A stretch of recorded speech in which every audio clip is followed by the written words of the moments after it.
Welcome back to the Nutrition Made Simple podcast powered by Healthy Steps Nutrition. At Healthy Steps Nutrition, our mission is to empower 1 million people to take control of their health one step at a time. We believe something as fundamental as nutrition shouldn't be complicated, which is why we focus on a simple habit-based approach, not only addressing nutrition, but also daily movement, sleep, support system, mindset, lifestyle, and of course, paired with accountability from one of our expert coaches. We have a team of registered dietitians at our HQ location based out of Deerfield Beach, Florida, but we also have partnered with thousands of gym owners and coaches around the world teaching this framework. If you are looking for help to kickstart your journey to health, you can go to hireanutritioncoach.com to find a Healthy Steps nutrition coach near you. All right, let's talk about this week's podcast guest. His name is Jon Acuff. He has written a ton of different books, some New York Times best-selling books, all on goals and mindset and reaching your full potential. He is one of my favorite authors. I've read almost every single one of his books, and he just had a new book come out called All It Takes Is a Goal. I thought it'd be a fun conversation to take a deeper dive into goals, some tips and tricks to help you guys, our listeners, reach their goals, considering it's January. People are motivated right now to get into a good health routine, although we're towards the end of January now. So probably the things that you started, maybe they're dying off a little bit. If you set goals and forgot about them, now is the time to come back, resurface them, realign to see, are the actions you're taking every single day in alignment with what you're wanting in your life? We don't go and end up somewhere on accident, and I want you to reach your full potential. So we need some goals, we need a way to track, and if you need a coach, then go to Hire a Nutrition Coach to find a Healthy Steps Nutrition Coach near you. All right, let's get to this episode with Jon Acuff on reaching and exceeding your goals to live your best life.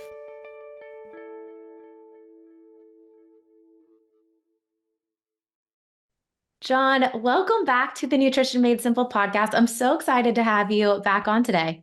Yeah, thanks for having me again, Nicole. I'm looking forward to it. We had an interview, maybe it was a little bit over a year ago. We talked all about soundtracks and overcoming mindset. I still literally recommend that book at least once a day. So I appreciate that. People need to go back and listen to that book if you haven't already, and your new playlist. But now you have a new book. I guess it's pretty new still. Yeah, it's still new. It's new to you. How about that? I'm new to you. Most people have never heard of me. It's all new. It's all new. All It Takes Is a Goal. You absolutely love goals, crush them, love goals. You set a lot of goals every single year. I want to start with you. Talk to me about your process of goal setting and the different areas that you look at for goal setting. Yeah. So for me, I always say a goal is the fastest path between where you are today and where you want to be tomorrow.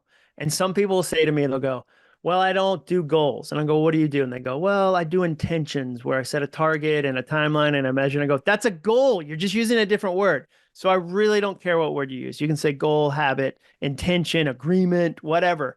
But for me, it's a chance to really figure out, okay, what do I care about and how do I get there? What matters to me? How do I get there? I have a very short time on this planet. How do I make the most of it? How do I help the most? How do I serve the most? How do I laugh the most? How do I live the most? So that's why I'm excited about goals. And I often say nothing awesome happens accidentally. I've never met somebody who accidentally got in shape. I've never met somebody who said, yeah, it was weird. I was binge watching Netflix. Next thing I looked up, I was doing burpees. I don't even remember getting off the couch. Awesome doesn't happen accidentally. So a goal is a way to get to awesome. That's all a goal is at the bottom line. And so I tend to set them a couple different ways. I think about goals in life in 5 categories. And some people do 7 categories, 8 categories. The 5 that work for me are career, finances, relationships, health, and then fun. And fun is kind of that catch-all. You want to learn a language, write a book, learn to knit, whatever. That's a fun goal. So I think about them in that sense, and then I just test a lot. I tell people all the time, speed date your goals, don't marry them. Speed date them. The reason New Year's resolutions fail is you go, I've never done this thing. I'm going to do it for a solid year. That's a ton of pressure, dude. That's like marrying somebody you just met. No wonder by week 3, week 4, you're like, I don't really like it. So what I do is I test goals. I'll say for the next 7 days, for the next 2 weeks, and then I'll speed date it. I'll go, this goal is worth another 2 weeks. It's worth another month. So then I'm learning, I'm constantly learning what works versus being locked into this kind of weird, rigid, I have to have my goals figured out by January 1st and they're locked in. And even if I hate them come February 1st, it doesn't matter. I'm locked in. Here's what I'm doing. So I'm really flexible with my goals. I'm really curious. And I launch a lot of little small experiments that over time grow into bigger ones. You and I have talked about this. We have a mutual friend, Caleb, who's CrossFit expert. And I was a runner and realized that like in your 40s, I'm 48, muscle just gallops off your body. Like you wake up one day and it's like, I'll see you later. We're gone. And we're like, for how long? And they're like, forever. And so I was like, I got to add some weights into my running. And so I talked to Caleb. He came up with a CrossFit plan for me, but he didn't say, here's your plan for the next 3 years. That would have been overwhelming. It would have been too much. He was like, we're going to build a base. We got to get a structure. We got to get some so we're like, we got to get some flexibility. We got to get some core muscles involved. So we came up with a couple weeks and I did a couple weeks and then we did a couple more and a couple more and a couple more. And so last year I did, I think 131 workouts, but I didn't start with, I'm going to do 130. I built my way there. So that's kind of in a rough sense, my approach to goals. All right. I want to stop us for 1 second. There was a lot to unpack there, but yeah, I talk a lot. There's a lot of love words. it. There's a lot okay. of words. So the first thing is you've mentioned CrossFit things and within 2 minutes of us recording this podcast, at least 3 times. So that's pretty exciting. I was so excited with how much you talked about CrossFit in your fitness journey, going from running to CrossFit in this book. All it takes is a goal. And I think for a lot of the people that read your stuff, listen to your stuff, they're not necessarily, your community is not a huge CrossFit community. No, not at all. Not at all. And I will bet my life that people read that book and were like, if he can do it, I can do it. You know? Yeah, that's my goal with a lot of my stuff. I would say in the space I'm in, call it self-help, personal development, whatever. There's people that speak to elite, they're like, hey, you got to run 20 hours today. You got to measure every macro. You got to have a scale that cyclists in the Tour de France use to like weigh out each grain of rice. Like that's not who I am. And it's not who I speak to.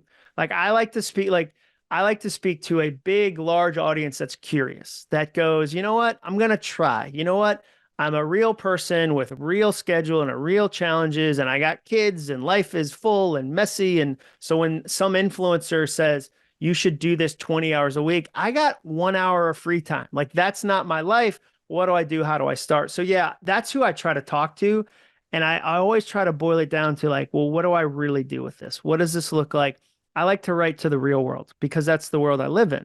So I try to temper what I encourage people to do, knowing you're a busy stay-at-home mom, you're a busy working mom, you're a busy dad, you're a single adult who is drowning in debt, whatever it is, you've got real challenges, real opportunities. How do we find some ways to tweak those and have fun with goals in the midst of your real life?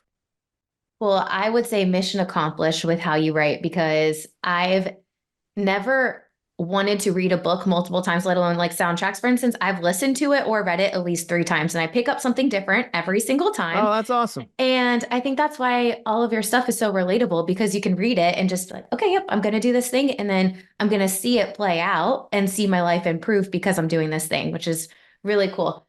I want to talk about, so let's go back. So you said, let's talk about the categories of goals. One of the categories that you mentioned is fun. And we've partnered with a mental health therapist and written a mental health and mindset course for coaches. And one of the things she talks about is hobbies, and really kind of the same idea as fun. And when you think about prioritizing mental health and your own mental health, decreasing risk for anxiety, depression, one of the big things is learning to do new things like knitting or playing golf or tennis or whatever the case may be, without putting the pressure of I have to be the best. Like, let's just try it out, see if I like it, not marry it, speed date it. If we do like it, do it a little bit more, and then decide if we want to invest money into the good golf shoes and the good stuff to make it go a little bit further, which is Really cool. So if you're listening to this and you've never set goals around fun and hobbies, it could be something just to think about trying a new thing because there's a lot of research around finding a hobby, which cannot be exercise, by the way, and doing it to help your mental health. So I wanted to draw attention to that. Let's talk about your goal around CrossFit. So you did 131 workouts. Yep. What's the goal for this year? Well, the goal, so for me, there's certain goals that I'm going to increase by 10%. Okay. So one of my other goals is I want to move a thousand, well, like this year it's 1,100 miles, but last year my goal was I want to run 450 miles, but I finished that by September. So I increased it. Like the thing you have to know, Nicole, is that when you're planning, the way I think about it is like when I'm planning a year, I have about 50% clarity. That's it, 50%. I don't know what's going to happen 9 months from now. I really don't. And then when you're planning a quarter, you got about 60% clarity. It's 3 months. You can figure that out. When you're planning a month, like your clarity goes up. So it's kind of a sliding scale of time frame versus clarity. So the day before, when I plan a daily goal, I got 90% clarity. I roughly know what's going to happen tomorrow. There might be a surprise. There's going to be a storm, a kid's going to get sick, whatever. But so I planned to run 450 miles. I hit it by September, so I increased the goal. So then I was like, ooh, I'm going to change my goal to move 1,000 miles. So walking plus running equals 1,000. So I accomplished that goal, hit it on Strava. I was like, all right, I'm going to add 10% to that. So this year I'm going to do 1,100 miles. Okay. Now with CrossFit, I'm not going to 10% that. I'm going to try to hit that again. There's a couple goals that I do. I'm going to hit it again. I want to get, I want to really build up some evidence that I can do it. It's really easy when you start a goal to make quick declarations of this is the new way for the rest of my life. I meet people that do this all the time. They'll go, I always write on Tuesdays. And I'll go, how long have you done that? And they say one Tuesday. And you go, one, and they make these. And then you set yourself up for failure because you've made these crazy declarations that are not based in reality. Every goal has 4 parts. You dream, you plan, you do, review. That's it. You dream, you plan, you do, review. And so when you dream, you need wild optimism. You have to be like, anything's possible. I can do it. When you plan, you flip it. You need realism. A plan needs realism. A plan, an example of that would be, Nicole, if somebody says, I'm going to do CrossFit 5 days a week. And they don't do the next step, which is, well, what will that cost me time-wise? Let's just put a number on it. So for me, the gym's a half hour away. So I'm going to be there at least 45 minutes, half hour back. So we're talking about, what is that? Like an hour and 45 minutes per. So you just said to me, 5 workouts, let's call them 2 hours per for the easy math. That's 10 hours. How many hours of free time does your current schedule have? And you go, it has 2 hours. How are you going to fit 10 hours of goal into a 2-hour box? So realism goes, no, that's not how it works. And so for me, the CrossFit one is, okay, I'm going to maintain or increase it by maybe 5%. But there's other goals where I go, I'm going to do it by 10%. And that's more realistic than there's been times in my life. I'll give you an example. I read a book and this guy was like, there's a former president of the US who writes 10 thank you notes a day. And he says, that's his secret. And I was like, I'm going to do it. I'm going to write 10 a day. And I wrote 1 and then I declared, I'm going to write 10 a day. And I was like, wait a second. I went from 1 to 3,600. What if I wrote 1 a week for like 6 weeks and said, wow, I did it. I went 6 for 6. I bet I could do 2 a week and 3 a week. So I love progressive scales that of results. And so like, here's another little, like we talk about CrossFit, but another one of my goals. So this is just a Post-it note I'm holding up if you're listening, not watching. This is my email goal. So I realized the other day, I go to email when I feel stuck on a hard project. So when I am working on something challenging, I mismanage my anxiety about that project by going to email for a quick dopamine hit. So I get a hit of, I push something forward, I respond to an email, it gives me a little bit of dopamine. I feel productive, but it's false productivity because I'm ignoring the thing I really need to do. And so I thought, I don't want to do that. I don't want to waste time. I had an IV drip of email all day, drip, drip, drip, drip, drip, drip, drip. And I said, okay, well, I need to change that. So could I test 30 minutes a day, Monday through Friday, and schedule it ahead of time? So I'm only going to could I just do 2.5 hours of email a week, which is less than 5% of my week? That'd be a fun test. So all I've done, I'm on day 4. So this is not me declaring this is the new way. This is forever. But all I did was, if my Post-it note says Monday, And then I wrote down how many emails I got that day. So I emptied them all before I started. Got to inbox 0 because I wanted a fresh set of data. Monday, I had 26 emails. Took me 16 minutes to get back to inbox 0. I was out. Tuesday, 27 emails, 23 minutes. Wednesday, yesterday, 21 emails. Only took me 9 minutes. 9 minutes to get Wow. through every email. So, and I'm responding within 24 hours. So there aren't clients or people that are like, I can't believe. Yeah, I'm not a surgeon where I'm doing surgery by email and I have to respond in 4 minutes. And You're good. so in a month from now, I'll know, but I won't know unless I try it and I test it. And then maybe this time next year, when I'm on your podcast, I'll go, oh yeah, that email thing's still crushing, but I won't know unless I try. And that's my thing with whether you're going to do CrossFit or change the way you eat or do a hobby, like give it a try, test it for a week, test it for a month, see what happens, and then build on what happened, like add to what happens versus going, this is the new thing forever. I love that. And you had Caleb, a coach there Yeah. guiding you, helping you, which I think was 100%. a vital part of the You reason why you need a stuck coach. with You it. need a And coach. Yeah, like I text him every time I do the workout. I send a photo of it. And he doesn't respond every time, but that's not our arrangement. My arrangement is I need the accountability of sending in the text.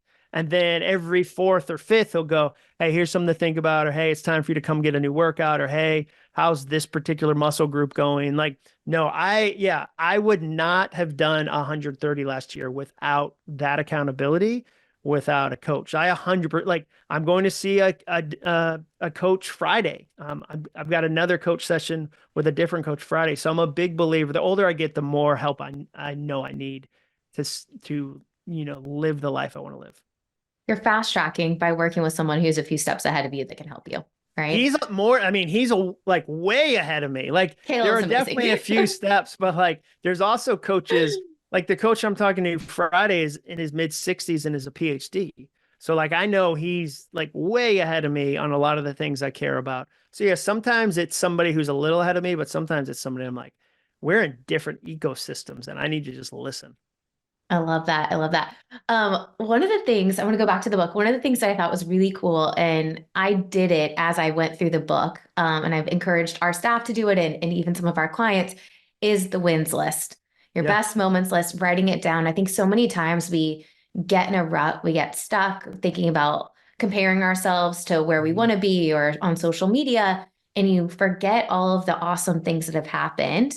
And being intentional, looking back at that was a really fun, eye-opening experience. And then what was really cool is looking at, all right, let's look at the categories, right? Was Yeah. this an experience that was really cool? Accomplishment? Was it a relationship? Is it an object? I think I had one object on my thing, and it was a custom pair of shoes that my staff got me because they have butterflies and our brand on them. Yeah. But it wasn't about the shoes, it was about what it meant, Yeah, right? totally. Why do you do it? And why do you encourage your clients to do that and create a best moments list? Well, for me, I felt stuck. I knew I wanted to tap into more of my potential. And when I went to a blank piece of paper and said, who do I want to be in 20 years? Who do I want to be in 10 years? It was overwhelming. I felt paralyzed. Like I couldn't figure out, I couldn't wrap my mind around that. Like it felt like trying to predict a future I didn't control. And we always teach that way. And I just think it's the reverse of what we should be teaching. We say things like, don't look back, you're not going that way, as if your past doesn't have lessons for you to learn. And then we over obsess about sadness and trauma right now in our culture. So what happens, in my opinion, is 20 years ago, 30 years ago, nobody talked about feelings. Nobody talked about anything. And we went from nothing to over talking about it. So what I mean by that is we as a culture are obsessed with trauma, obsessed with sadness. Every time I've gone to a counselor, those are the first things we talk about. Every small group I've been in with my wife, we'll tell our stories, and it's 6 weeks of people crying about the worst things that happened in their marriage.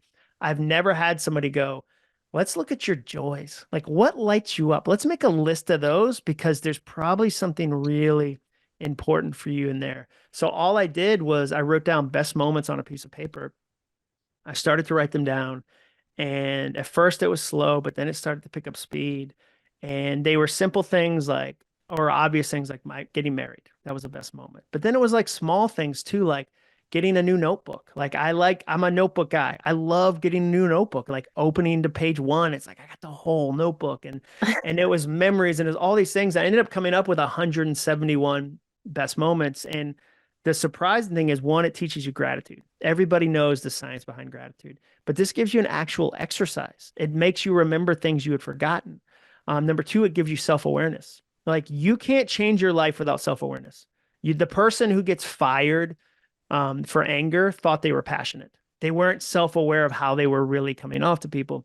So it tells you, here's what you care about. And it teaches you mindfulness too, because it makes you present to the moment. When you ask your head and your heart to look for positive moments in the past, they automatically start finding them in your current moment. You'll find yourself in a moment going, oh, this is a best moment. I'm This in is one going to be right added now. to the I list. need to add it to the list. And the categories you mentioned. So I do the exercise. It's got all these benefits. And then I tried to figure out, are there categories in here that can teach me about who I really am? And that's where I noticed every moment was either an accomplishment, a relationship. It was an object or an experience. And the metaphor I use that helps people sometimes is, if you go on a hike to your favorite lake and you're by yourself, that's an experience. If you go on a hike with a friend and they pour out their heart about a divorce they're going into, and you're helpful, that's a relationship. The person made the moment. If you hike it faster than you've ever hiked, because there's a lot of people right now tracking stuff. I've got a Garmin on right now. We're all doing it. If you hike it faster than you've ever hiked it, that's an accomplishment. If you pick up a pine cone because you want to remember the moment and it was still and peaceful, and you put it on your desk so that in stressful moments, remember it, that was an object. So what I had people do, and we tested it with hundreds of people, is start to label their lists. And what happened was, people would be surprised. It became the most honest personality test you've ever taken, because people would go, oh my gosh, I've been trying to motivate myself with objects, but I only put 2 objects on here. No wonder I'm not motivated. I don't care about that object. 80% of my list was a relationship, and I've been really lonely because I got isolated during COVID. No wonder I'm in a funk. Like, no, like my life, my 30 years of history, which is easier to figure out than 30 years in the future, a lot. My 30 years of history is screaming, I care about relationships. My current calendar is devoid of relationships. Whoa, I need to do something. And that marches you into, okay, now I've got a life plan. That was what was so fun and counterintuitive about a best moments list. I love that. And I think for sometimes high achievers, right? I'm sure you had quite a few accomplishments on the list, and it wasn't achieving the thing, but it was the impact probably that you had because you were able to do the thing. Yeah, I mean, it was both things though. It was like, there's things I do and I'm the only one I know who did them. And I still get joy out of that. Like, Yeah. I'm going to get so much joy seeing like 7 days of my email list and going, I did it. I did it. No one will benefit from that. I mean, like, people will get faster emails back from me, but let's not like romanticize that had a tremendous impact on the world. So yeah, there's definitely some of my accomplishments where I'm like, oh my gosh, that impacted 1,000 people, got excited about that. Like, or wow, somebody who didn't believe in themselves now does, because I was honest and vulnerable. I was like, I always tell like people, if you go first, you give everyone else a gift of going second. And it's a powerful gift to give somebody, the gift of going second. It's hard to go first, but if you're brave and you go first, people in the room get to go second. So yeah, there's a ton of those accomplishments that definitely impacted other people, but there's plenty of them where it was just like, it was just a dorky thing that I tracked myself on. And I was like, no one was really like, I read 100 books last year, and that was really fun. And I really enjoyed that accomplishment. I know some people might have read some of the books I read, seen my list on Goodreads, but nobody, I don't know that a lot of people are like, Jon's goal really impacted me on a personal, like, I just had fun doing it. That goes Yeah. back to that fun. Do Yeah. it even if you're the only one that knows you did it. Like, that can be, because then what happens is you'll eventually want to help other people do it. That's, to me, that's where the impact comes. So when you discover something that's got a lot of joy, a lot of peace, a lot of performance, whatever, you can't help but want to tell other people about it when you see them not experiencing those things. You feel like you found the fountain of youth, and you're like, I got to draw a map for other people, because you don't have to live the way the world is telling you you have to live. Like, there's alternatives, and it's fun, and I want to show you how to get there. I love that. Well, now that I know you've read 100 books, like, what are the top 2 or 3 that you read last Yeah. year? Well, one of them was Dickens and Prince. It was a comparison between Charles Dickens and Prince on how they were both really, really creative and really, really prolific. And so the thing I took from that one, they said, because I struggle with perfectionism, and they said Prince wasn't a perfectionist because he didn't have the time for it to be Mm. perfect. He was so prolific. Like his catalog is estimated. These are produced songs he never released at 5,000 to 8,000 albums right now. Like that he just Wow. has, and so so that made me go, man, I want to be prolific. What would it look like? How perfectionism is too expensive. I want to have more content out there. So that was one of them. Another one of them was that I just enjoyed was Mad Mad World, and it was an oral history of 1980s music. And so it was they made a list of like the top 35 songs from 19 like the early 1980s, like New Wave, all these songs like Hold Me Now, all these songs people my age know. And then they interviewed the artist, they interviewed the band, they told and it just gave me insight into like the goals some of them had, where some of them would go, we were a punk band that nobody knew and we desired to be a pop band. And so we made a manifesto and we made some goals and here's how we worked our way there. Or we had no idea the Simple Minds, we had no idea this song would take off, but then Breakfast Club happened. And so I really like to read. I read a lot of nonfiction, but I also like to read books that are kind of outside my space because if you only read the same books everybody's reading, you just get the same ideas everybody has. And so Yeah. you have to. And then fiction, Slow Horses. There's a series called The Slow Horses by Mick Herron, Herron. And I've read all 8 of that series. And it's on Apple Plus as a TV show. Gary Oldman's amazing in it. I think it's the best show on TV right now.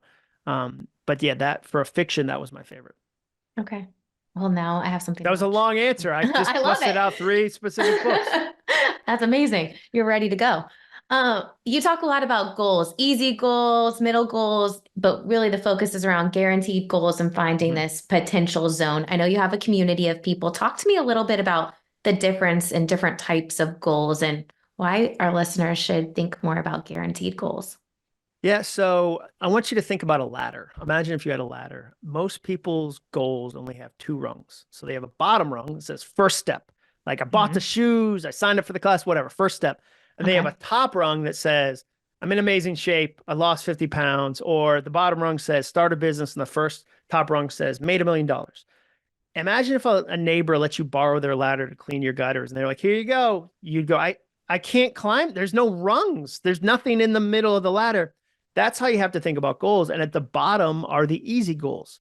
So you say for the next week, I'm going to try this. I'm not going to overinvest. I'm going to, it's going to cost me an hour, 2 hours of my week. I don't have to rearrange my entire schedule to do this thing. So those are some easy goals. And then as you figure out, yeah, it worked. This could work a little better. This could work a little differently. I need to do the morning session, not the night class. I told myself night classes would be the best for me. Reality didn't prove that. Reality proved at the end of the day, I ain't going. I'm not going. So but I know that now because I did some easy goals for a week or two. And now I know, nah, morning's my jam. I got to but I couldn't have known it, couldn't have guessed it. And it's not failure that I couldn't guess it. That's how life is. Life taught you what actually worked. Every goal is a guess at the beginning to some degree. And then you should learn as you're going. So then you get to some of those middle goals and you go, you know what? This is important to me. I am going to make time for this exercise. I am going to make time for this class. I am going to plug into this community. I'm going to and maybe I will invest a little more. That's when I will buy the shoes. Like a version of that for me would be cycling. I did cycling the wrong way.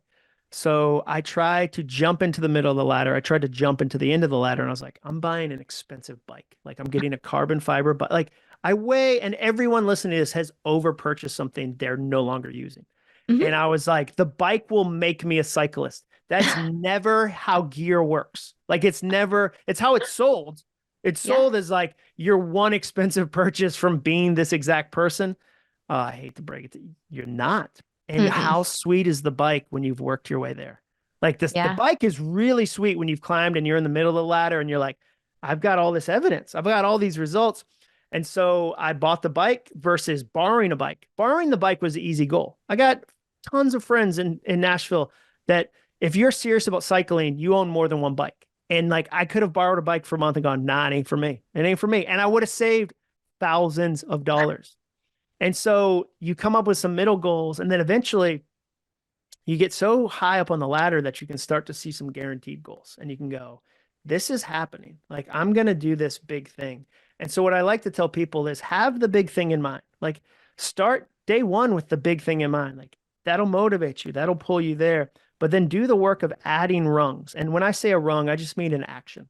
So like imagine your ladder is full of actions and you go, what would it take for me to get to this next level? Okay, here's 5 things I need to do. And if you want an easy way to do that, don't say, what do I need to do? Say, what would a CrossFitter do? What would a healthy mom do? What would a writer do? Because that suspends fear. If you say, what do I need to do? And you start trying to list, your brain and your doubt will go, you'll never do that. You don't know how to do Mm-hmm. that. You've failed in the past. If you say, what would a CrossFitter do? That's just a book report. You're just making a list of things that you know CrossFitters do, the kind of behaviors, the kind of actions. And then you go, okay, now I've got a list of 10. Here's the first 2 I'm going to work on. Here's the third one I'm going to think about. And all of a sudden you look up and you have a really well-designed ladder with rungs 6 inches apart. And that's way easier to climb than just a ladder that has 2 rungs 12 feet apart. I love that. That mindset shift. I think I remember reading it in Atomic Habits with James Clear talking about identity. It's a exercise that we do with our clients, right? Instead of saying, what do I need to do? What does a healthy person need to do? What does Yeah. a healthy person need to eat in this situation? And then you honestly start changing your identity to believe you are a healthy person every single time you take that step on the ladder, that you're doing those things that a healthy person would do, which is amazing. So Yeah. I love that. I love that. Let's talk about goals and people that have a lot of different goals. How many should we focus on at one Yeah. time? Yeah. So this is a really common question, and people want me to say 4.8 or 7.9. Like that's, and the answer I always give is as many as you can with excellence. So a lot of that depends on the season of life you're in. For me, I have an 18-year-old and a 20-year-old. I am able to do more on a Saturday in my current season of life than I might have been when they were 2 and 4. There was no world where I could say, I'm going to go on a long run for 2 hours, Jenny. Like, good luck with the toddlers. That's not, like, that would not have worked. Now, though, if it's a normal Saturday and one of my daughters is in London for the semester and one will be with her friends. And so I could, if I wanted to do a 2-hour run, go on that. So some of it depends on the season of life you're in. But I love to have people start with like 3 to 5. I'm not a one goal guy because I don't know anybody who has a one anything life. Like, I have a marriage. I got goals for that. I want that marriage to be dope. I have a body. I have health goals. I want my health goals to be great. My big thing is don't pick competing goals. So what I mean by Mm, that is goals that are fighting against each other. And I'll give you a really simple example. I'm a public speaker. We first ran into each other at GLS. I met you and your husband, and I was like, you guys work out because you were both like in tank tops and doing push-ups in the line. It was very obvious that you guys were in shape. And so if I said, Nicole, my goal this year, I have 2 goals. One is to speak at 200 events, and the second goal is to be around more for my kids. Those are competing goals. Those mm-hmm, goals will not work well together. mm-mm. Now, if I said to you, Nicole, I want to figure out my finances, and I want to work out 3 times a week. Those aren't competing. Like they're like, especially if I go, I'm going to start by walking around my neighborhood. I'm going to like, that's free. That's not going to push me further into debt. Those aren't Nope. competing. So the big thing is have 3 to 5. I think it's a great start, and then add as you're able to do it. And then the other thing I'd say is don't see having too many as failure. Like, that's a sign that you're alive. You should mourn the people that have no goals. Feel like not pity, but like you should feel sad for people who have none. If you are listening to this right now and you're like, I have 20 goals, welcome to being alive. Like that just means you're excited about life. You should always have more goals than you can possibly do. Like I hope I never get to a point where I go, no, I don't I'm have a good. ton of goals. I'm Yeah. good. Like I finished the goals. Like, no, I want to like not at all. I want to have goals in my 70s because it keeps me alive and engaged. So I think having too many is a sign you're alive, not a sign you failed. I love that. Okay. Follow-up question now. You make a list of your goals. How often are you revisiting them? So many people, the first day of the year, the last day, last week Yeah. of the year, will write down these goals and then they never go back to them. How Yeah. often are you going back to them to intentionally remind yourself, okay, this was important to me. This is the best yes to say yes in this decision, or Yeah. This is distracting me from what I said my 3 top things were this year. Yeah, so it depends on the goal. I meet with a goal kind of accountability buddy every 2 weeks, so we're definitely reviewing goals then. Um, Okay. but there's some that I'm checking daily. There's some that I'm checking weekly. So Monday through Friday, I'm checking the email goal right now. But there's some other I call event goals that I don't need to check a lot. So an event goal is something you want to make sure you do this year. So like one of Okay. my goals, I buy my wife Jenny a Swatch every Christmas because 5 or 6 years ago I bought her one like on a trip, and it reminded her of her childhood. It was colorful, it was fun, and she was like, "Oh, you should get me one every Christmas." That's on my list of event goals. I don't need to like every day be like, remember 9 months from now, buying a I need to get Swatch. that. Need to get that Swatch. So that's an event goal that maybe I'll look at quarterly, if that, or like twice a year. But there's other goals where I go like one of the goals I'm working on right now is I want to do 3 morning pages. So this woman, Julie Cameron, wrote this book called The Artist's Way about writing in the morning to kind of get all the thoughts out. And so I'm on what's today? I'm on day 11 of that. I've done that 11 days in a row. So I touch that one every morning. And there's other goals that I touch, like I want to do my productivity system. I have this goal community called the Guaranteed Goals Community, where I teach goals. And so I have a weekly productivity system that's changed my approach to productivity. So I touch that one at least once a day, often multiple times, and then definitely at the end of the week and the beginning of the week. So it really depends on the nature of the goal, but touch them more than you need to. A goal in a drawer never gets done. I love that. I think that's one of the reasons why vision boards are so helpful. It's a vision, like a physical thing that you can Yeah. see every day and remind you what you're wanting. The other thing you mentioned is having an accountability partner, which is so huge. Talk to someone else about your goals. You mentioned the Guaranteed Goals community. Let's Yeah. bring it up. What is it and how do people learn more about it? Yeah. So it's been really fun. I realized I need community. You asked that question earlier. Like the best podcast, the best course, the best everything can't give me specific feedback. Like it can't give me like specific accountability. So I needed some accountability. And the people that I was teaching, I realized people were drowning in content and starving for community.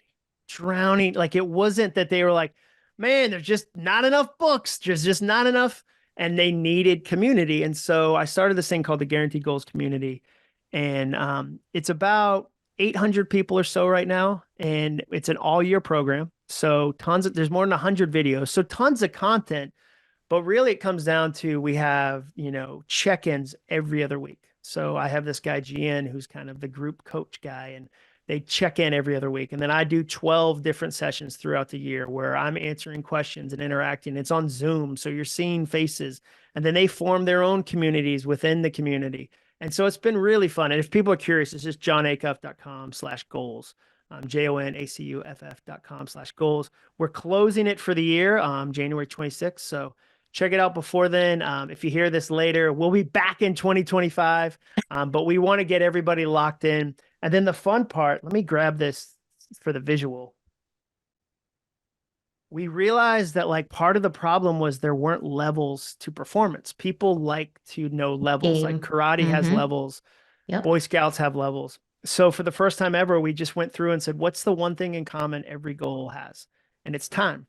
Every goal has a single metric, and it's time, the time you invest. And so we just said, okay, this year we're going to create levels where if you invest 10 minutes, you're a rookie and you get a rookie badge. And then if you invest 10 hours, you're now a student.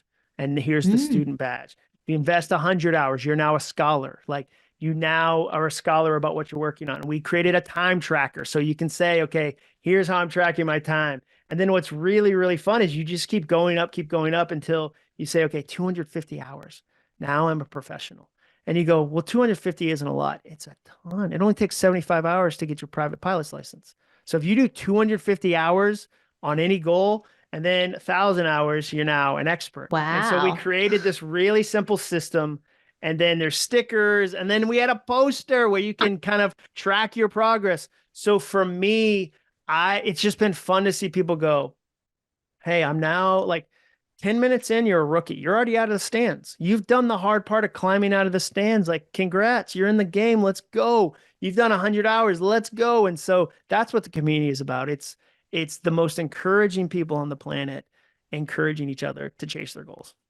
I love that. And I have to attest, I've done a lot of your free stuff. I've been involved in some of your community Yep. stuff. You have an absolutely incredible community of people that are all just cheering for each other, stepping outside of their comfort zone and knowing that it's a little bit scary, but there's someone there encouraging them Yeah. and on the other side of where they're getting started from. And it's really cool to watch. So I'm excited for this to continue to grow. I think you were just getting this started the last time you were on the podcast, Yeah. which is amazing how Yeah. far it's come in a little over a year. Well, and that's where it's just been responding to people's needs. That's what's fun about a community is if you're flexible, and you listen, they'll help you make the community even better, and say, hey, like, I want to track my progress. How do I do that? Or, hey, I want to figure out some levels to what I'm doing. How do I stay motivated? How do I stay motivated in the middle?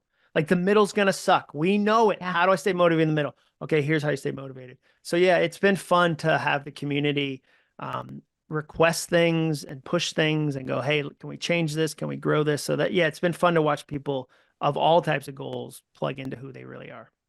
Amazing. Well, I will put the link for people to find out more about the Guaranteed Goals community in the show notes, as well as the Thanks. previous podcast that we did. Anything else you want to chat No, about it's before we fun. wrap I'm up? glad I got to do this. Let's go.